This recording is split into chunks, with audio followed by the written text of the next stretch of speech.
Good morning and welcome back to the Good Morning Minute podcast. I'm your host, Angelina Mojica, and I'm excited to kick off season 2 with a theme that touches every single one of us: relationships. That's right, friends. Relationships are at the heart of our human experience. They shape who we are, how we grow, and how we show up in the world. Whether it's family, friends, romantic connections, or even the relationships we have with ourselves, each one carries lessons, challenges, and moments of pure joy.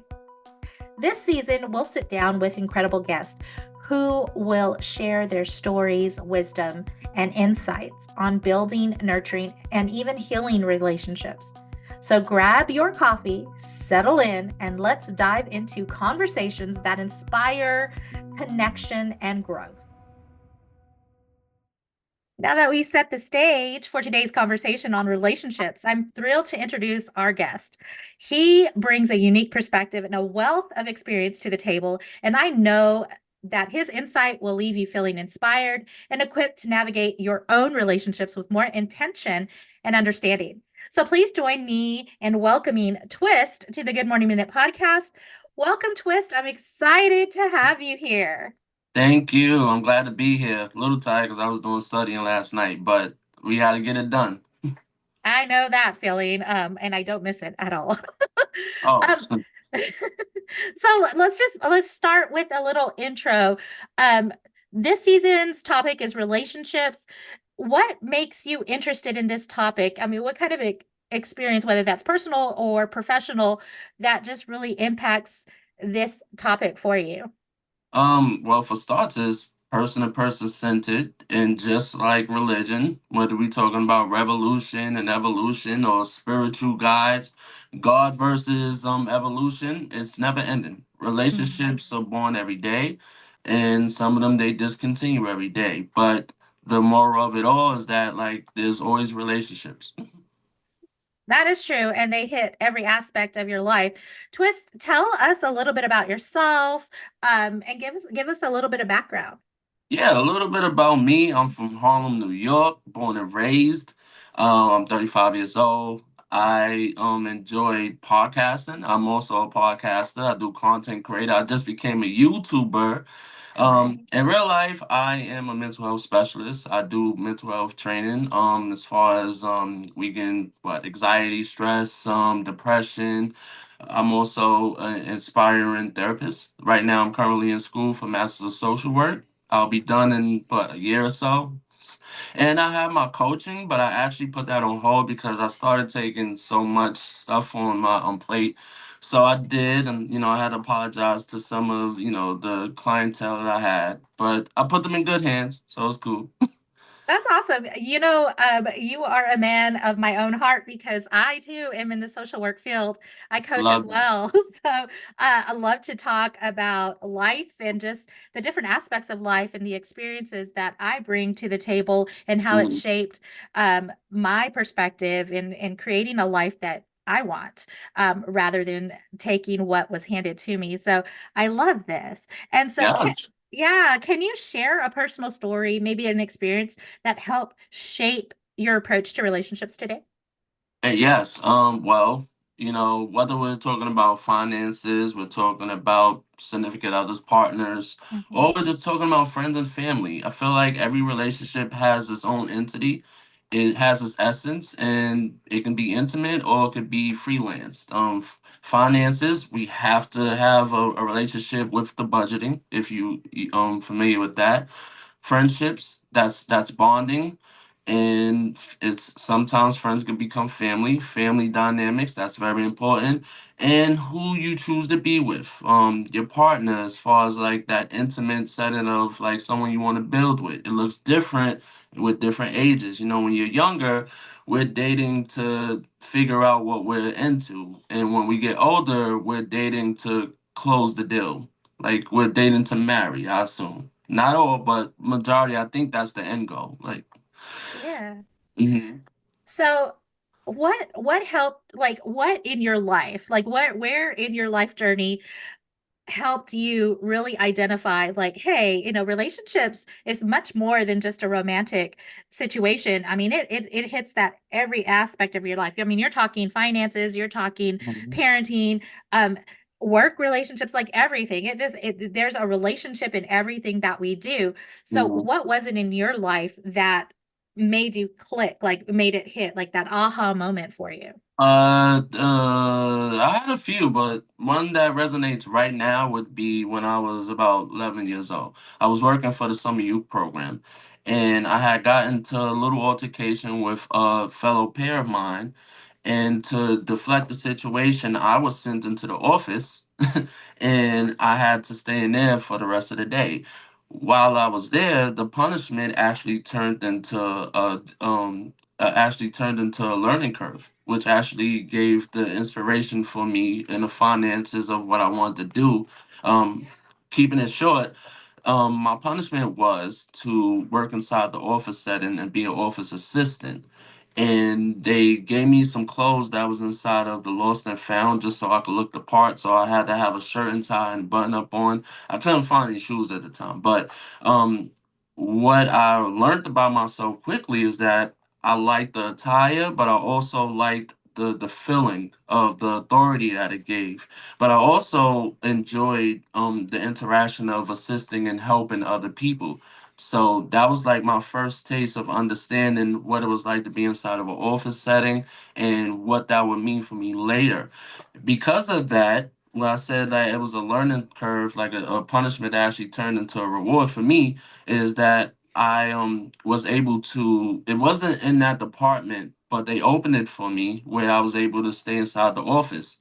And from that day forward, my relationship with people, and I call it PHP, people helping people, my relationship with interacting with others and the helper profession, that's when it was born. I realized that it was something that was a immediate need. It's always imperative, and it's a job that's never done, but Mm.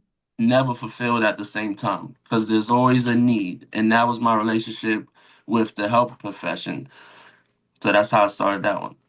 I like this story because there's so Mhm. many things in this story that I'm like, you're a coach, I'm a coach. And so like Mhm. I'm just picking it apart. But in this story, I mean, you're like, I had to dress the part, right? I had to feel that this is who I need to be in this Mhm. particular role. How much of a mindset shift does someone have to come out of themselves, come out of their belief system? Because I mean, I don't know your background, but Yeah. if it's anything like mine, I mean, I come from hard places, and Right. that definitely puts a perspective in a young mind Mhm. and builds an Mhm. identity for sure. And you have to come out of that mindset. So how much of that mindset shift was important for you, and I mean, how do you coach others in understanding that it is I mean, you have to dress the part, you have to believe the part, like how Mhm. much of that do I you coach mean, on? if you really looking, you gotta look at that like that time frame, the stage. I'm 11 Mhm. years old. You know, that's Mhm. not a stage that you're going to actually figure it out. That's a stage where you're trying to learn who you are. You're playing with your friends. You're outside. You know, playing in the park. I just happen to have morals set for me with my parents to work hard. You know, because I'm a minority. I come from the black culture, also the Hispanic, and we have to work hard. We got to stay ahead of the game. So that's how I wanted it there. But to help others like grasp that mindset, once you get to that maturity and you're still not really sure of like what you want to do or who you are to society, you got to figure out who you are to yourself first. It starts with personality, Mm. and once you understand your personality, then you can start to understand what type of person you want to be inside of the public eye, as far as the occupation, as far as image, as far as like presence. So if we're keeping it on the occupation side, when we're younger, they have us fill out the applications of what you want to be. Like, before that, taking a little further, when you're younger, they ask you and you say, oh, superhero, a cop, a firefighter, tooth fairy, if you will. Yeah. once you get to a certain age, like high school age, and you're about to, go into young adulthood, they ask you again, but this time it's on the application, and it's more realistic of still firefighters, still law enforcement. Then you have nurses, and then you have you don't know. So what do? Mhm. You go into the trade schools, but also um, when you're having interactions, let's just say you're an introverted person, but your personality is a person who loves to give like positive affirmations or to help people, then your calling, it might just be behind a desk, but also to be like a peer support or outreach person. If you're a person that feels like you need to rescue, you need to fix things, your calling might be an essential worker, it might be a cop, might be a firefighter. If Mhm. you are a person that likes to make people laugh, then you might want to study what it is to be a comedian. It all starts with self-perseverance and what you are as a personality, and then you could tap into who you can be as a worker, and then you can figure out who you are to society. So it all wraps into one. All of those relationships with yourself is what it's going to look like in a social mirror to somebody else. Yeah, and I like that you're talking about this, especially when we're talking like in a profession, in a work environment, occupation and whatnot.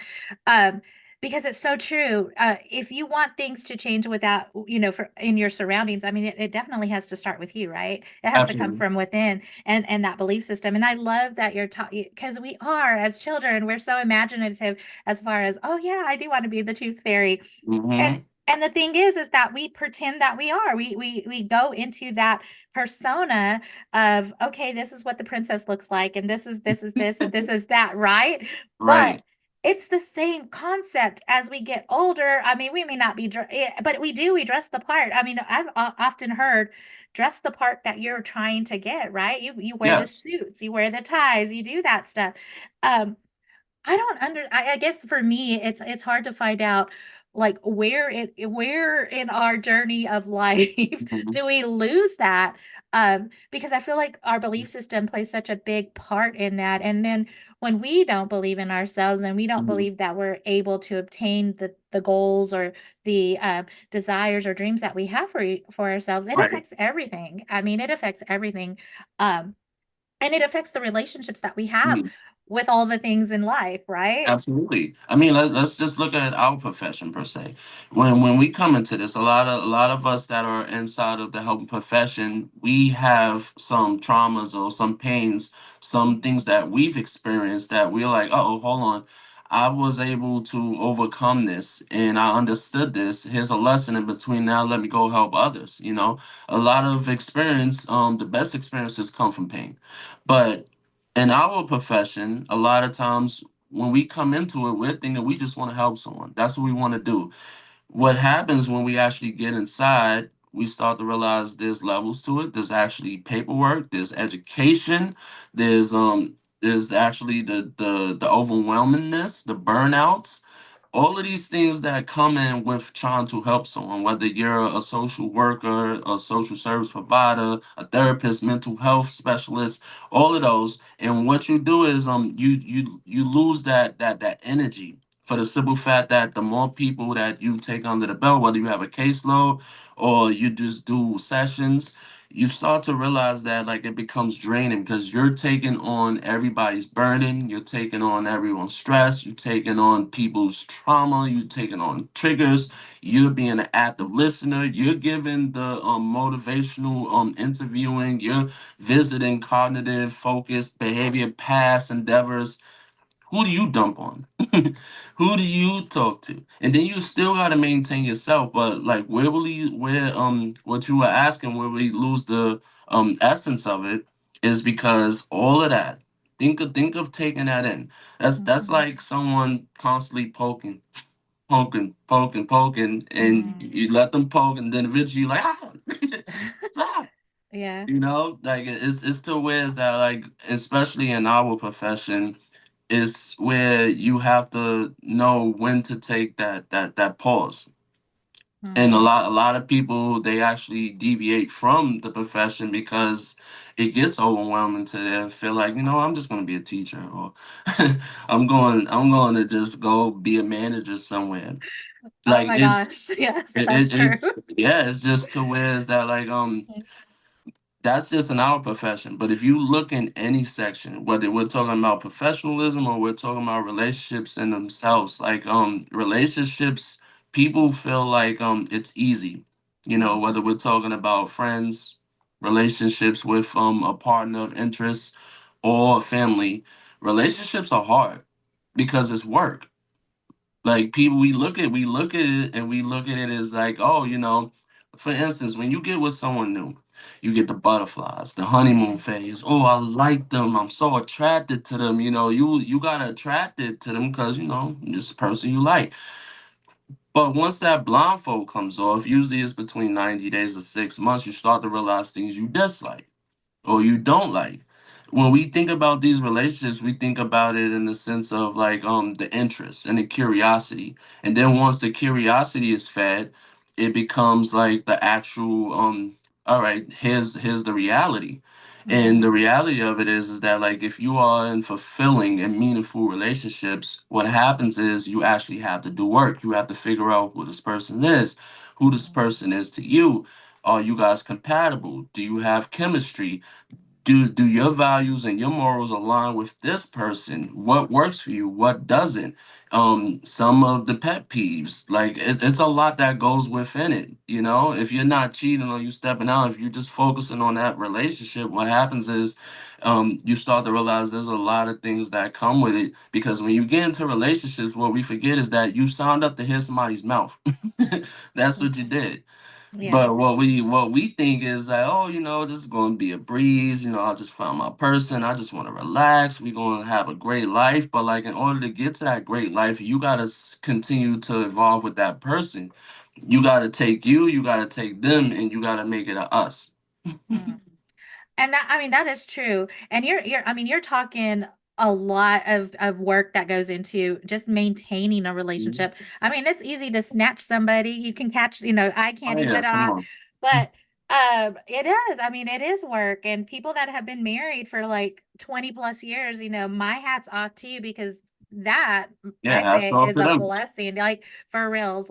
Um, but how much of self-awareness has to go into this idea of working on these relationships, because you also have to know who you are too, when you Hmm. and what you're bringing to the table when you're stepping into these relationships, because a lot of that can be triggers that, you know if you're not aware of what's setting you off, or what those pet Hmm. peeves are and things like that, then those can break a relationship, I think. Absolutely. I feel like every relationship brings a different person out of someone. Like how many times have you heard, like, after you've been with someone for a while, it's like, oh my God, you're not the same person that I met.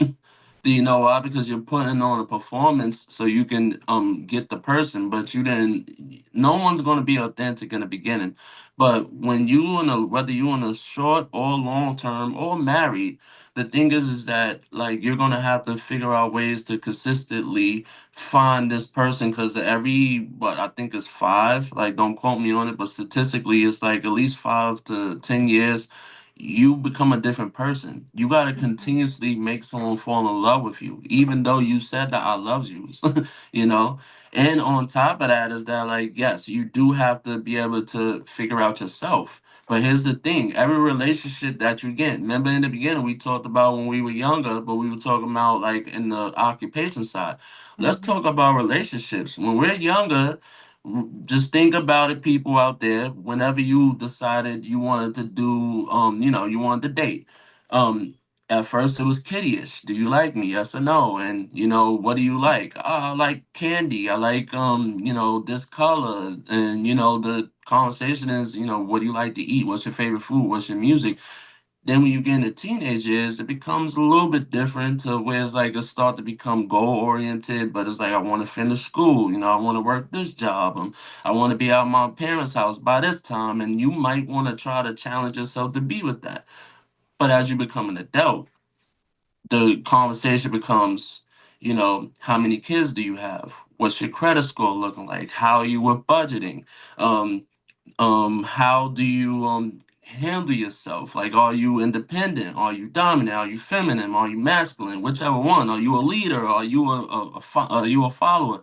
So Mhm. much comes into it. It got serious. But with all of those different areas, you lose somebody too, because in every relationship, it brings something out of you, but it also takes something when you break up. You learn Mhm. something, you lose something. And then let's just say if me and you decided that we were going to like take the step, we don't know each other, now we got to Mhm. get to know each other. But guess what, I got trauma and damage from this other person that, like, Mhm. I got broken up with, not the person that just recently, but probably a few years ago. Hey,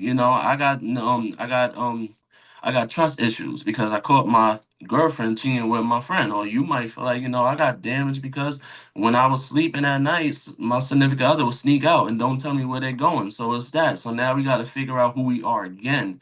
So it's who you are as an individual, but then it's who you are as a partner. You got to remember, you got to figure that out. And that's why Mhm. relationships get a little different. And that's why we can't fully authentically say, all right, I'm gonna be this person. Like, you gotta know who you are, but you also gotta know who you are as a partner too. Because you're not looking to date someone that's cool. I'm sure we all nice, but you're not looking to play nice. You're not looking for a cool home girl or a cool homeboy. You're looking for a partner. Mhm. That's a lot of stuff. No, and I appreciate the candor because I feel like I mean, you're right. We have to be real with each other because Mhm. I mean, there's going to be work if we're looking long term, there's going to be some work, there's going to be some effort. And I appreciate the fact that you're bringing up we do evolve. We evolve out of our experiences, because we do. Hopefully, everybody is learning from the experiences. I mean, because that's Hopefully. that's the idea, right? Is learning from the things that do hurt us because we don't want to carry that baggage into another relationship. We don't No. want it to impact us in that aspect where we're just constantly one failed relationship after another failed relationship or whatever the case may be. We want to grow from it. And yeah, Absolutely. maybe it's like, okay, I know that I don't need to be dating guys that are going to cheat on me. Right. Let me look at something else. Um, and be able to still implement trust, with those new relationships. But, and maybe it's not, I'm going to be blind to the situation, but I'm going to be more careful. Right. But I'm still going to give trust because, I mean, we still need to make ourselves vulnerable because if we shut ourselves in too, I mean, that affects the relationship as well. Yes, it does. I feel like once we get to a certain age group, um, we lose that being timid or being fearful. You get tired because now you have Mhm. an idea of who you are. You have an idea of who you want. So like the fun and games is over, and the like you even look at cheating differently. Like some people might feel like, oh, you know what, hey, you cheat, like you're gone. Others might be like, hey, you know what, you cheat, let's explore it. Like, let's figure out, maybe it was me, maybe it was something I lacked, and they'll take the steps, go to therapy, whatever they need to do to make it. And what I learned about it is that, like, whether it's cheating involved or whether it's just like, the turmoil of just trying to figure out what it is because you found the person you want to do this with, is that when you're doing the work, you actually like try to find ways to better the circumstance. And a lot of us, we don't want to do that. It's like, oh, you cheated. Oh, this is not working out. We're not a great fit. It's seeming more forced and challenged. But Mhm. when people actually get like an actual chance, or you run into people that you actually want, ain't no cheating going on. Or you will fight for the person. You will have those hard conversations and those tough things. You know what? One of my homegirls told me the other day, like, about some guy, like, she was dating a few years back and he was messed up. But a few Mhm. years back, follow it. So he's not the same guy that he was back then. And I was just like, out of curiosity, because I don't judge, but I hear the peanut gallery. So I'm like, why you give him another chance? She was like, because he's going to appreciate this chance more. And I understood so much in that one statement. And what I got from it is that, like, how many times someone would say, "Yo, I'm sorry, won't do it again. I'm sorry, I won't do it again." But it's always that one window of opportunity that they actually might mean it. Some people don't get that, but if you actually get that opportunity, um, they won't waste it. They won't waste it. Mm, That's like someone yeah. like even in the workplace, it's like, a second chance employer, they're gonna work harder than the person that doesn't have a lot hovering over their head. And Mm-hmm. that's what it is in relationships too. If you actually get that one last time and you actually really didn't, at this point it's not a chance, it's an opportunity because you wasn't supposed to have it. A lot of people they wanted to marry. Mm-hmm. That No, and that's the slight though. yeah, and I can see that because I mean, and again, it takes some emotional intelligence and maturity Hmm. to allow for an opportunity for repair because that's what I'm hearing. Let's repair this Absolutely. because again, you're not married or in a relationship 20 plus years without going through some stuff. I mean, Right. and that's true. So, did we learn from it and do we value what we have invested in? Because I mean, relationships, and again, they're investments. I mean, you're investing Yes. your time, your energy, yourself. Hmm. And so is that something that you can walk away from easily because of whatever happened? And I'm not saying everybody deserves a second chance. And I'm not Hmm. saying give multiple chances. I mean, definitely know, Right. Absolutely. know your worth and know the things that you are willing to work Hmm. with. Because when you step into that second chance and you're stepping into that moment of repair, that takes a lot of focus because you're going to have to say, okay, if we're going to repair this, then I have to also be willing to forgive. And not be resentful. Like the Yeah. second time around, or the third time around is always the hardest because the damage is already there. They already have an Mhm. image of you. Anything that you do is going to look familiar. Oh, you see you back to your old self again. This is Mhm. happening again. It's tougher. So like it all depends on like what your willpower is and what your maturity level, like you said, is. Mhm. What you're willing to take. Because if someone cheated on me, I'm definitely gonna be thinking every time they want go out the house or they saying they at work or stuff. My mind is gonna go back to that, unless I sincerely was like, you know what, let's let it go. But that's not easy. That's not easy. Once Mhm. damage is there, like even though the wounds heal and all that, you can still see it when nobody else can. No, So and you're right. And so like forgiveness, I mean forgiveness of self, forgiveness of the other, and hear me when I say forgiveness is not forgetting because there yes, is no way there is no way you no, forget how a person made you feel like that. There's no way. Through time you heal from it, but that's the other component of forgiveness is the healing component because you need to heal from it in order to really give that second opportunity a fighting chance. right. I would think. That part. That part. Yes. I mean, you have to fully heal, but I don't think anyone fully heals. Mm. I want to say that. I feel like we do work to move on. Hmm. That's what it is. We do enough healing to where we don't make someone else pay for the other person's mistakes, and that's actually if you actually did the work. You got some of us. We can't be by ourselves. So if someone did something to us, we replace it with someone else before we even, healed ourselves or see what we learned about ourselves or what's different about us. We trying to just catch that quick rebound. So Hmm. it's levels. Yeah, there is. There definitely is.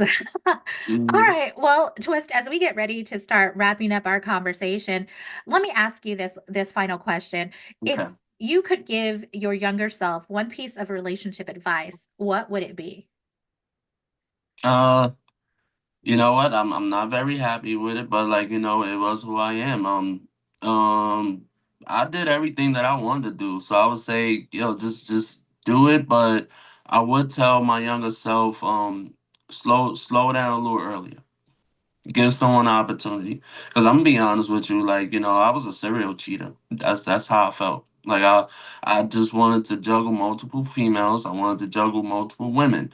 But as I got older and I wanted to just have that one to one and I wanted it just to be me, I didn't even know how to handle it because I couldn't trust no one. I Mm, had commitment issues, I had abandonment issues. Like everything was like I had to learn how to be a partner mm, at a younger. Now, if I practiced it earlier, then I would have understood what it took to be a partner. So this goes back to what I was saying. You could be a good person, but a bad partner.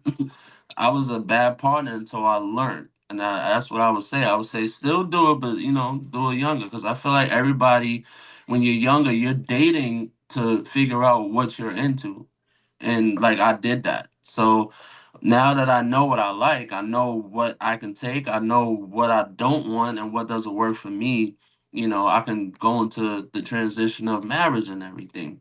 So Mm, I would just tell my younger self like to be a little bit more kinder to the opposite of the preference that I'm into, mhm, and just to learn how to be a partner earlier. That's what I would say. mm. Well, I appreciate that. Hey, Twist, if our listeners wanted to get in touch with you outside of this podcast, where can they reach you? Oh yeah, you can reach me on YouTube at Cousin Twist, CUZNTWIST, or you can follow my Instagram at less_talk 2025, and of course I have a TikTok twist.johnson. And I'll, Oh, I'll give you all the handles if you need to leave it somewhere, and you can find me there if you want to interact. You want to catch one of my episodes. I hope to have you up there, but I know you're a busy lady, so we'll work it out. But yeah, we'll work it out for sure. I would love yeah. to. I'd love to give back. All right, everyone. Well, that is Twist. Twist, thank you so much for your time Thank you. and sharing so much of yourself and just your experience. We appreciate it so much. All right, everybody. I'm Angelina Mojica, your life coach, sending you much love, much peace, many blessings.